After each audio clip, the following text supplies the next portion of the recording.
Hey, health junkies! It's time for The Health Fix. Join your host, Dr. J Krause, as she gives you a dose of what you need to know and do right now to take control of your health from the inside out, to rebel against aging, look damn good, fight stress, and laugh every day. Hey, health junkies, I've got another episode of The Health Fix for you, and today I've got Jay Kim on the show. This guy's awesome. You guys better stay tuned to this because he is talking all about how to hack your fitness. He's got a book that details it all, and he is a desk jockey, so he is not one of those CrossFit guys that spends all day in the gym. In fact, he's talking about 3 hours a week. And so, hey, Jay, say hello for everyone. Hi, Janine. Thank you so much for having me on the show. It's my pleasure to be here. All righty. So let's jump in, because one of the big things about my podcast, Jay, is that I am always trying to share with everybody what's out there and what kind of options are out there for them for their fitness and what they can do to keep, basically, like you're saying, hacking their fitness. And so your book, of course, is in alignment with pretty much everything I say. And so I want everyone to kind of hear somebody else say the same things that I say and basically proof, because in my practice, I'm always getting my patients saying, well, yeah, you're fit, you're a doctor, you know what to do. Well, yeah, but it's always nice to, I'm kind of like mom to my patients. And so it's like, you never want to 100% listen to mom. You want to hear, other proof and multiple folks saying, right, yeah, this is the right thing. So tell my audience a little bit about how you got started here. Totally. Thank you again for having me on the show. And I appreciate your background and where you're coming from with all that, because I always tell people that I am definitely not like a fitness guy. When I after I wrote the book, and I've always sort of been interested in fitness, but it was really just from my personal vanity, really, and just because I wanted to look good, and I was tired of spinning my wheels on this sort of fitness rat race, if you will. So yeah, my journey is very much like probably many of your listeners. I'm not a fitness guy. I have no sort of degrees or certifications. You're far more qualified. You're a doctor. I am just I'm a desk jockey. I work in finance. I work at a fund. I'm an asset manager, and I started my career off on Wall Street. And at the time, I was living in New York. I was young. I was in my 20s. I had a fast metabolism. And so I was really just partying a lot, going out, enjoying life. And fitness was always just sort of a career accessory for me. And what I mean by that is it was just something that I did because whether it was peer pressure, like I would go to work and I would see my colleagues that have their gym bag next to their desk.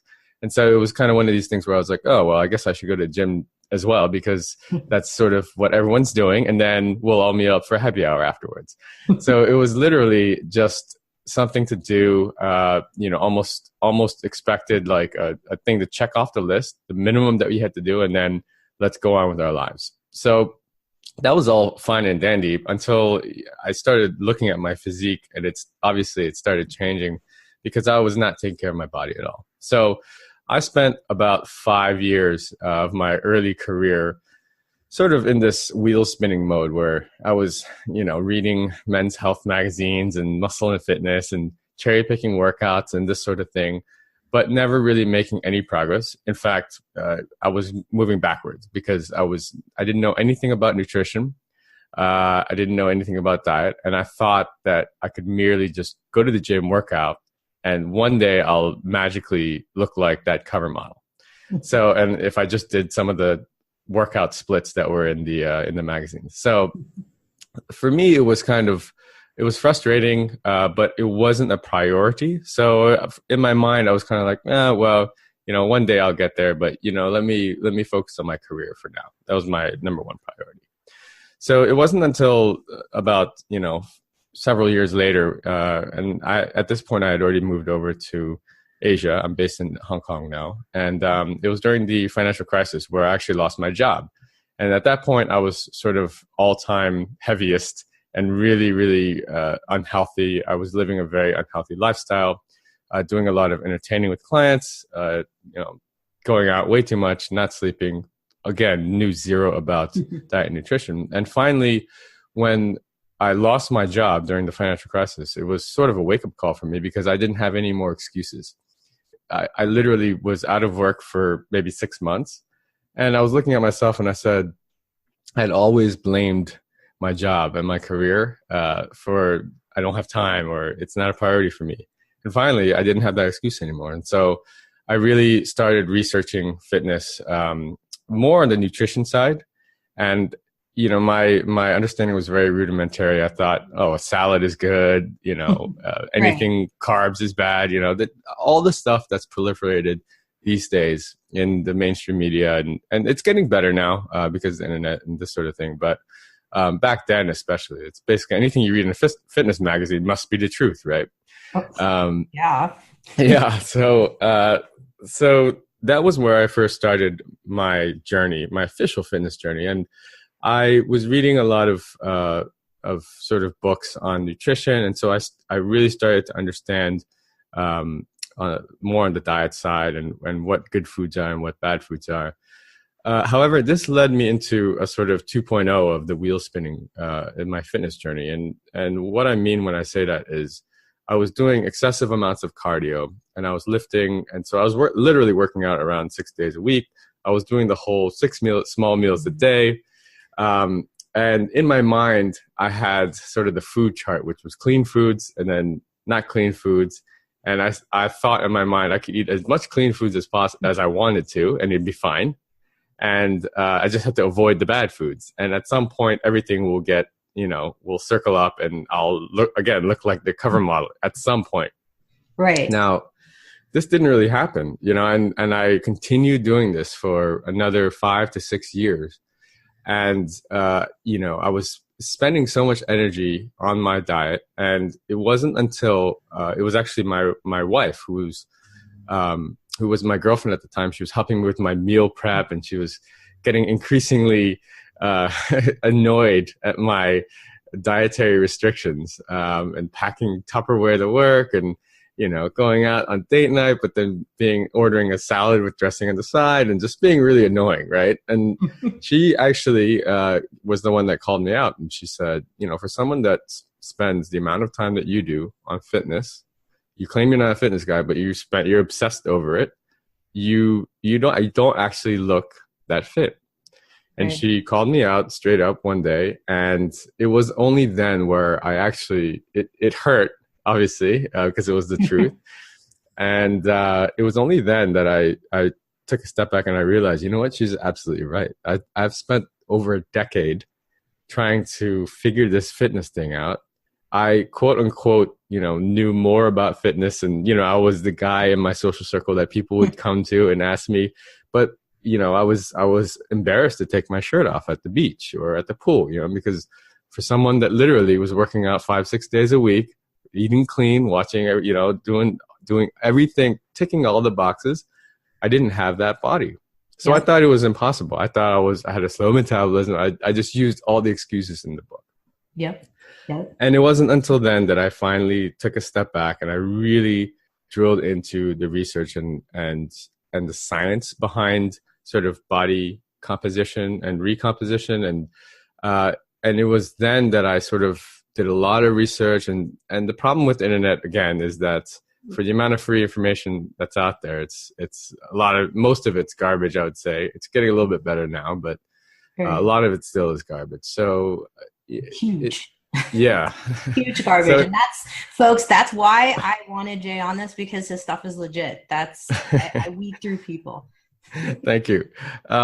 So yeah, and so that basically brought me to figuring out the sort of the real science. I mean, it's really simple. It's simple science behind nutrition and fitness. And you know, when I say hack your fitness, it's not a biohack. You know, biohacking is all the rave again these days, and that's not something that I do or really advocate. You know, mine is basically science-based, and it all starts with really, you know, sort of energy balance and calories in, calories out. And it's only when people get down to that level where they're willing to crunch the numbers, and it's actually not that bad once you get to it, you know. It's only that when you get down to that level and you make that commitment, that you'll start to see results. And I was always the guy that was like, oh, I don't want to get too manic and obsessive about my diet and nutrition. Meanwhile, I was getting manic and obsessive about my workouts. But little did I know that 85% of it, I think, is nutrition, and only 15% of it is actually the tactics and mechanics of working out in the gym. Oh, yeah. No, I can absolutely say that. I've been saying this for years to a lot of my patients, but, unfortunately, it's one of those things where what I tell everybody, what's not tracked can't be managed. And I am a data person and do take down my data. Yes, people at my CrossFit gym, I do take down what I'm lifting, because I never do it at the gym, but I do it at home. It's only because their stupid little planner thing sucks, and so I'm admitting it. Sorry, I just can't do it at the gym, but I do it at home. I use the old school notebook, just the old school, way to go. But the thing is what you talk about with the tracking, because I don't know how many people come into my office and they're doing the same thing. Then, they've went through CrossFit, they've done the P90X, like you mentioned, the Insanity, the blah, blah, blah, you name it, they've done it. And the diets, they're gluten-free, they're dairy-free, they're soy-free, all of that stuff. And they're like, yeah, I'm not losing weight, I'm not going anywhere. And and then I go, well, have you ever tracked your calories? And they're like, yeah, I did Fitness Pal when I was on a diet for a week. It's like, it's not a diet, it's a lifestyle. And I love that you say that. Absolutely. 100%. And so, that's basically it. My system is actually very simple, and it was something that I designed for myself and put together because it was literally meant for myself. What's the minimum amount of time that I need to spend on my fitness per week? Because again, like I said, I'm not quote unquote a fitness guy. You're not going to, if you go on my Instagram, you don't see any pictures of me flexing in the gym because I'm just not that guy. And to be honest, I can't compete. I don't play in that arena. And that's not the purpose of why I wrote the book. So the purpose was to basically solve people's pain points that were the exact same as mine. Just regular guys that have, want to look good and be fit, but, their whole life isn't fitness. There's more to life than fitness, and there's more to life. I mean, I have family, I have kids, and I have a full-time job, and, I just don't want to be spending and obsessing over fitness. And so after, I developed the program and wrote the book, now, I find such freedom now in my fitness, where before I was shackled and I felt trapped by everything, and I would spend hours on, reading articles online, and just it would consume me because it was like this holy grail, the mythical six-pack that could never be attained, and now that I've sort of figured it out, it's actually not that difficult. It's quite simple, and it's just a simple science. So once you learn that, it's very easy. And that's the beauty of it. So folks, Jay has a downloadable 17-page kind of snippet into his book in terms of what the basics are, what the plan is. And what he's got is some math. And it's usually most every single patient that I see rolls their eyes at me when I'm like, okay, we're going to calculate your basal metabolic rate, and we're going to calculate how many calories you burn just sitting around doing nothing. And it's important though, because I don't think people realize really what is happening in terms of what goes in their mouth. Because I know you note that. Jay is funny, you guys, by the way. He's absolutely hilarious. I love reading his stuff. And so his book is going to be like a quick breeze. But the best part is looking through okay, this is not a diet. It is a concept of calories in, calories out. Even though, yes, you've read in however many magazines, that, it doesn't matter what you eat. As long as you eat clean, you'll lose weight. Well, right. I can tell you that myself. Bullshit. It's not, because it's not that way. So Jay, tell us a little bit about the basal metabolic rate, and then how you came to your different multipliers. Because I saw in your blog that if you're really wanting to cut weight for the summer, you want to go to this 1.15 multiplier for things. So tell folks what that all means. Okay, yeah, sure, absolutely. So that's a good question. So basically, here's how it works. There's two sort of truths about calories that people don't know, or maybe aren't aware of, or maybe they've heard of, but they just aren't cognizant of it. So the first truth is that people don't actually need as much food as they think they do. Okay. So when you actually crunch the numbers, you're going to realize that, whoa, wait, are you sure that calculation is right? I only need 2,000 calories or whatever. And so that's the first usually aha moment. People are like, wait, that's it? That's all that I actually need? And yeah, that's People true. Get so mad. yeah, that's right. That's right. Downright mad. And they're like, there's no way. And so the funny thing is that we live in a society, and there's a lot of research that backs this and articles and this sort of thing. But the consumer, there's something called, what I like to call like a marketing monster behind everything that is behind capitalism in the US. And the consumer brands, the large corporations, they've basically fooled us into thinking things like, but you need, breakfast is the most important meal of the day, and you need 3 square meals a day, and this sort of thing. And it's basically all driven by corporate bottom lines. They want to sell more of their product, whether it's Kellogg's or Snickers bars, and they'll do anything to the public to tell them that they need that product. They need to eat that or buy that, consume that product. So human beings actually don't need as much food as we think we do. Okay, so that's the sort of first truth. Now, the second truth when it comes to counting calories is that human beings also almost always grossly underestimate the amount that they're actually eating. So when you eyeball a plate of food, you're most likely going to be way off on your calculation, on your eyeball. So when you look at a salad or something, you're going to think, oh, that's, I don't know, a couple hundred calories. And if it's drenched in ranch dressing, then you're going to be like 1,000 calories off. So people usually, this is the two big truths I like to basically teach them the real truth behind how to count calories. And so the first thing that you have to do, of course, and you just talked about it, is the BMR, the basal metabolic rate. So you have to calculate your basal metabolic rate, which is basically the amount of energy that you need if you're just going to sit there and survive as a human being, right? Mm-hmm. And there's many calculators online. You could just Google it. I don't want to run through the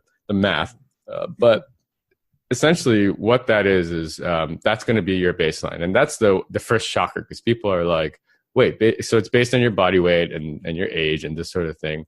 And people are like, and I tell them, if you want to just maintain, you don't want to lose or you don't want to gain, just to maintain your current weight, you need to eat X amount. And usually that amounts to about like a large lunch for most people or something like that. For females, it's usually around 1,500 calories a day. For guys, it's like around 2,000 a day, depending on what you weigh. And so that's number one eye opener for most people. And then the activity factor that you mentioned is essentially based on how active you are. If you are a decathlete or a professional athlete, then you're going to be expending a lot more energy than a desk jockey like myself.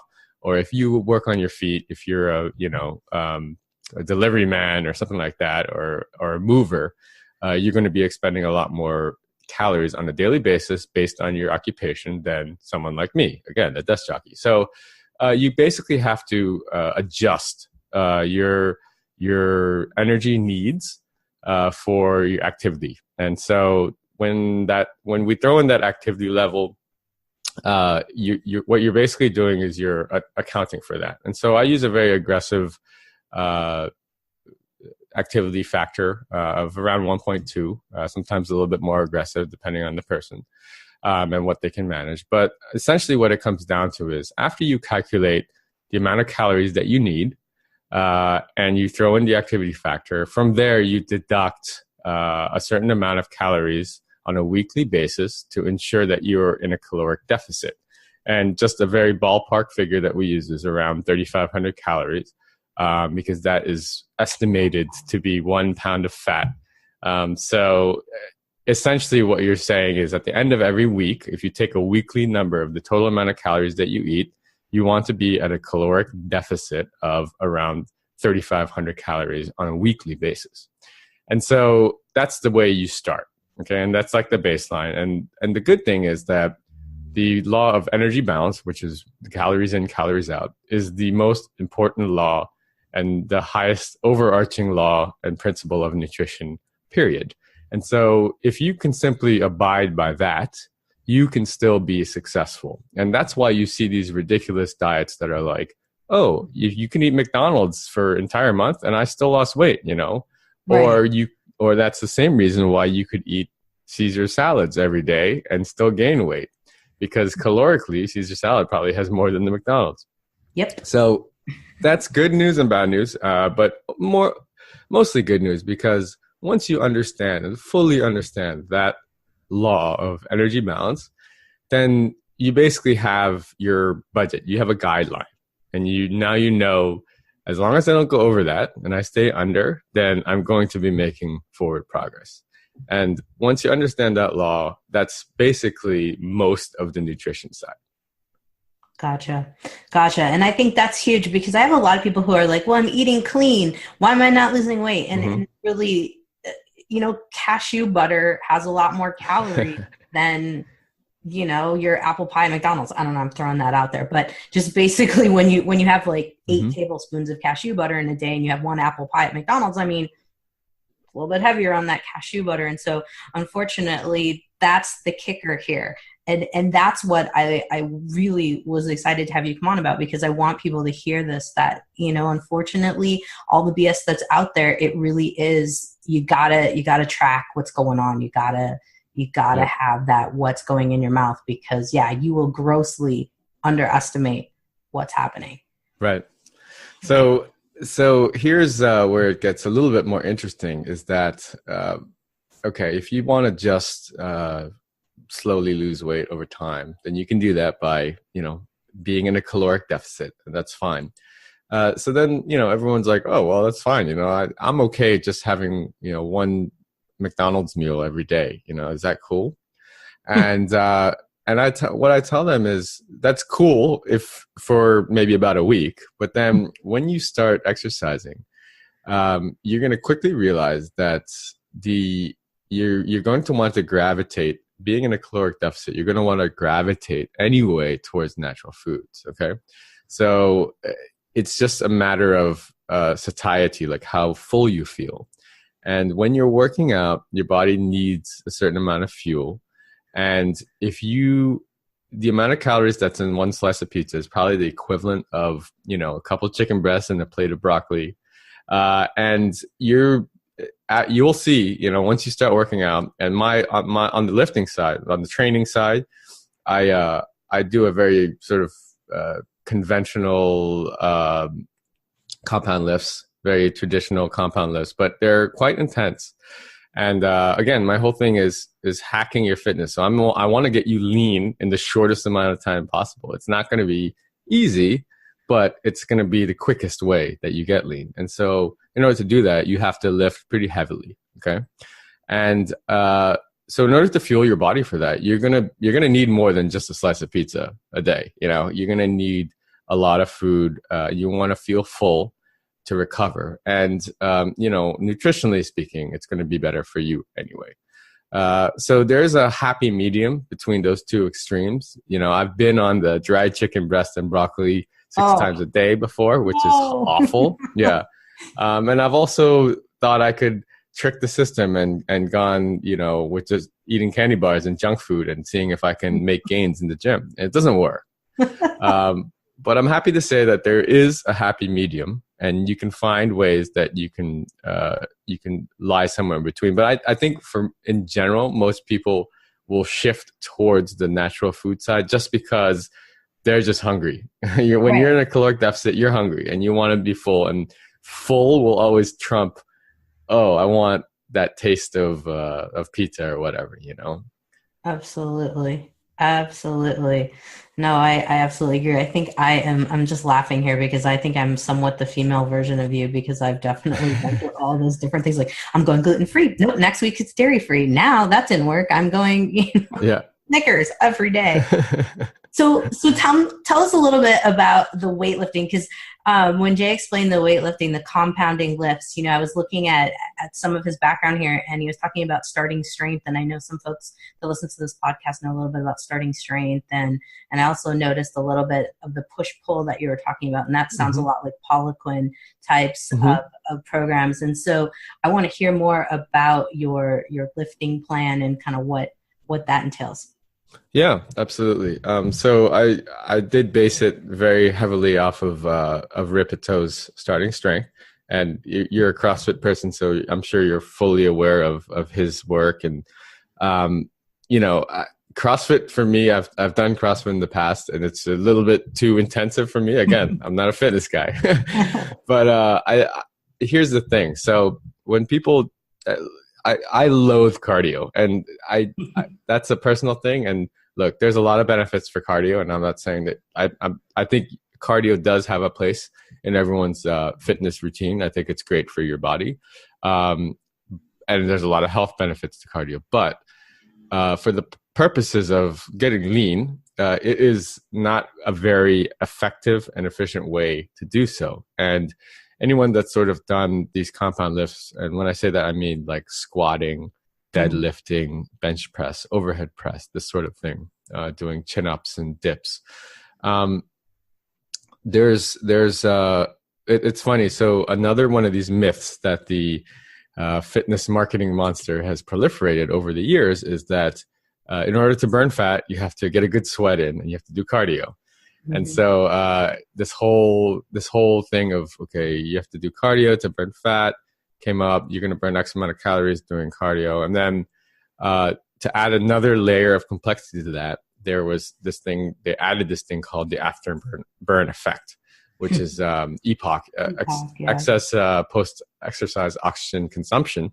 And it's basically the afterburn effect. So basically when they came up with these things like HIIT and these plyometric workouts and this sort of thing, a way that they marketed it was by talking about this afterburn effect. And they would say, okay, the afterburn effect of doing this intense, high intensity interval training session is 2 or 3 times, 2 times the amount that you're going to do from running on a treadmill for an hour or doing a bike ride for an hour.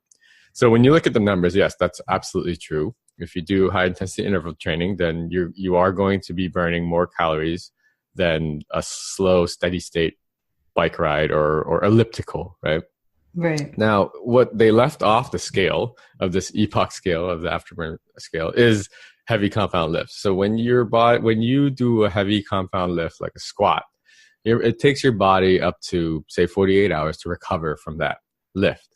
And during that recovery time is when literally your body is going to be burning a lot of that body fat to get its energy. And so the EPOC or afterburn effect of doing compound lifts far, far exceeds that of even the most intensive high intensity interval training. So from an efficiency standpoint, if you look at how much time I'm going to spend in the gym, whatever exercise I do versus the output, how much can I burn? How much fat can I burn? You're much better off doing a compound lift. If you're going to spend 45 minutes in the gym doing steady state cardio, high intensity interval training, or a compound lift is the winner every single time. And again, this is not to say that cardio isn't good for you. I don't do much cardio, but I still try to incorporate 1 or 2 sessions a week, and I'll get outside for a walk, a brisk walk, or a run, something like that with my dog, something like that. But from a pure efficiency standpoint, it doesn't make sense to me, and I would rather go in and juice that 45 minutes and get the maximum amount of progress than that I can, right? I mean, we're all short of time, so why are we wasting our time doing cardio? So for my sort of 12-week-ish program where I basically buckle people down to commit to this sort of thing, I tell them, look, ditch the cardio, focus on your lifts. And they're all scratching their heads. What do you mean? No cardio? How can you burn fat? You're not doing any cardio. You're not sweating anything out. And I tell them, look, when you do compound lifts, like at max effort, and I mean really going in there, pushing yourself to failure each time, safety, of course, is very important. But, I teach sort of how to do the lifts and stuff like that. You're gonna be much more effective in burning fat, and the results will be astonishing if you're doing it for the first time. Oh, absolutely. Absolutely. I think that's huge to note. Like the cardio, man, I am a recovering marathon addict. Basically, I don't run unless someone's chasing, someone's after me at this point now. Or unless at CrossFit, they make us run. But for all intents and purposes, like I cannot stress enough to my patients that, I keep getting these weird looks. Like they're like, no, I need to do 2-a-days. I'm like, no, let's start lifting. Let's work on this. So tell us in terms of your book, do you have directions in terms of like laid out plans of what folks should be doing, in this 12-week program that you have? Like what? Yep. Okay. Yep, absolutely. So actually, even in the free guide that you can download from the website, I detail. It's essentially the skeleton outline of what I go into in the book. The book goes into the full detail of a lot of the science, and I put a lot of references in there, and I go through the lifts and this sort of thing. But yeah, it's very simple. I work out 3 times a week. And it's 1 day each for the large movements. So squat day is obviously the most important. I think it's the best exercise. I think it's the hardest. Mm-hmm. It's the most daunting to me, and it's still my sort of weakest lift on a relative basis. But it's squatting and then deadlift. So we kind of have a back day where you do pull exercises, and then you have a push day, which is like overhead press and bench press and this sort of thing. So it's very simple, and literally if you're efficient and you go into the gym and you're pushing yourself at max failure, you're going to be working you're working in the heavy weight, and depending on the exercise, you're going to be either doing 4 to 6 reps or 6 to 8 reps, and you're only doing 2 sets of each of the exercises. And so you're going to be in the gym for about 45 minutes if you're focused, and you're taking, I advocate for longer rests in between sets so you can literally push yourself. And you're in there, you're focused, you're not checking your Facebook, you're not chit-chatting around the water cooler, you're not checking out dudes on the treadmill, you're literally in there focusing. And yeah, it's efficient, it's in and out. And you'd be surprised at the results that you get. So again, I'm same thing. You have to track your lifts. I'm a big data guy, as you know, and you are as well. So find a way to track your lifts so you can ensure that you're making forward progress each week. And I like your tracker. I was checking it out in your download. Everybody, you guys need to check this out because his tracker is great because it's old school. And all That's of right. The fitness things like Zen Planner and whatnot, like we have for our gym, I'm old school. So, but being able to look at it all out in front of you, maybe do it on an Excel spreadsheet if you're that kind of techie person, but being able to look at it and compare is huge. And I'll admit, I've fallen victim to all of the different things Jay's talking about. Like I did P90X for a while. I did Insanity. I ran marathons. I was the fattest. I'm just flat out going to say I was the fattest I ever was running marathons. Mm-hmm. And it's those kind of things looking at it. And it's going back into like, you got to track your data and you've got to, really look at what's going in your mouth. And Jay's just got this great plan in terms of bringing it all together, all the legit stuff, because I can say I've made all the mistakes too. And you've got it dialed in. And I just absolutely love how you've got it all packaged. I think it's great. So Jay, wrapping up here, let's tell my audience a little bit about where they can find you online, how they can get the free download, and how they can grab your book and any other details in terms of your blog. Because this blog, by the way, folks, is hilarious. I love the comment about bro splits. That makes me laugh. All of you out there in the gym who are like, Monday's arms day and chest day. Oh, yeah, been there. So yes, tell everybody all your details. Thank you for this. So it's hackyour.fitness. It's a .fitness ending, and if you go to hackyour.fitness, it's my blog. I write every week there, and if you read, it's funny because some of my readers a lot of my readers are like us, very knowledgeable and have done fitness for a long time, but they're not hardcore extreme. That's pretty much my audience. But every once in a while, I will get some filtered through that are hardcore extreme guys. And there's a lot of banter. I like to call it banter, back and forth, and guys that are way more into it and technical than me. But I try to keep it light. I try to keep my readers engaged, and a lot of readers are first timers too. And that's why I try to keep it simple. And there's a couple places on the website where you can download my free guide, and that's essentially everything that I talk about in the book, but it's condensed. So I'm giving everything away for free. The book I think it's like $2.99 on Kindle right now if you want to download it on Amazon. It's on Amazon if you just search for Hack Your Fitness. It's very, again, it's geared towards people that are fitness guys, but they are fitness gals but they're not, they just want to look good, and they have a life that they care about. They're not meatheads, working professionals and busy entrepreneurs, and this sort of type of people are the people that read my book. So so that's where you can find me, and you can reach out to me there as well. I'm on Twitter, Jay Kimmer, JAYKIMMER, and the other social media handles.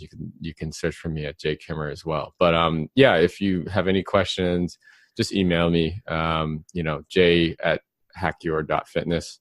I answer everyone's email, and I always have time, and I appreciate my readers. So.